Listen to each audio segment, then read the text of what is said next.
ചെങ്കോട്ട സ്ഫോടനവുമായി ബന്ധപ്പെട്ട് സ്ഫോടന സ്ഥലത്ത് നിന്ന് വെടിയുണ്ടകളും ഒഴിഞ്ഞ ഷെല്ലുകളും കണ്ടെത്തി. കാറിൽ 30 കിലോയോളം സ്ഫോടക വസ്തു സൂക്ഷിച്ചിരുന്നതായാണ് റിപ്പോർട്ട്. TATP എന്ന മാരക സ്ഫോടക വസ്തു ഉപയോഗിച്ചെന്നാണ് അന്വേഷണ സംഘത്തിന്റെ നിഗമനം. അതേസമയം കസ്റ്റഡിയിലുള്ള ഭീകരരിൽ നിന്ന് നിർണായക വിവരങ്ങളും കണ്ടെത്തി.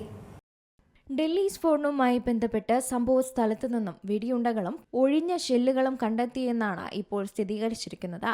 എന്നാൽ തോക്ക് ഇതുവരെയും കണ്ടെത്താനായിട്ടില്ല. കാറിൽ 30 കിലോയോളം സ്ഫോടക വസ്തു സൂക്ഷിച്ചിരുന്നതായ വിവരവും പുറത്തുവരുന്നു. TATP എന്ന മാരക സ്ഫോടക വസ്തു ഉപയോഗിച്ചെന്നാണ് അന്വേഷണ സംഘം കരുതുന്നത്. അതേസമയം കസ്റ്റഡിയിലുള്ള ഭീകരരിൽ നിന്ന് നിർണായക വിവരങ്ങൾ ശേഖരിക്കുകയാണ് NIA ഇപ്പോൾ.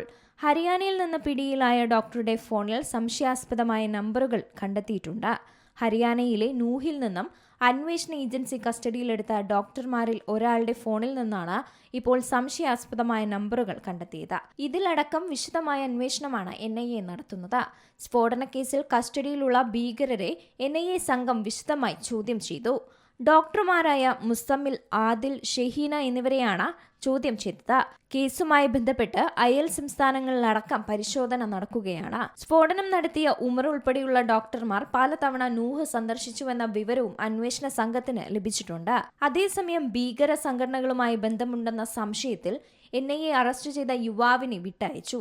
അൽഫല സർവകലാശാലയിലെ MBBS വിദ്യാർത്ഥിയാണ് ഇദ്ദേഹം. ഇതിനിടെ സ്ഫോടനത്തെ തുടർന്ന് അടച്ച ചെങ്കോട്ട നാളെ സന്ദർശകർക്കായി തുറന്നുകൊടുക്കും. കനത്ത സുരക്ഷാ ക്രമീകരണങ്ങളോടെയായിരിക്കും പ്രവേശനമെന്ന് ആർക്കിയോളജിക്കൽ സർവേ ഓഫ് ഇന്ത്യയും അറിയിച്ചിട്ടുണ്ട്. ഇന്നലെ റെഡ് ഫോർട്ട് മെട്രോ സ്റ്റേഷൻ ഭാഗികമായി തുറന്നിരുന്നു. ഇതിനിടെ നൌഗാം സ്ഫോടനത്തിന്റെ കാരണവും കണ്ടെത്താൻ അന്വേഷണം ഊർജിതമാക്കിയിരിക്കുകയാണ് police. National desk, C Malayalam news. ഏറ്റവും പുതിയ വാർത്തകളും വിശേഷങ്ങളും വിരൽത്തുമ്പിലറിയാൻ സി മലയാളം ന്യൂസ് എല്ലാ ഡിജിറ്റൽ പ്ലാറ്റ്ഫോമുകളിലും ലഭ്യം.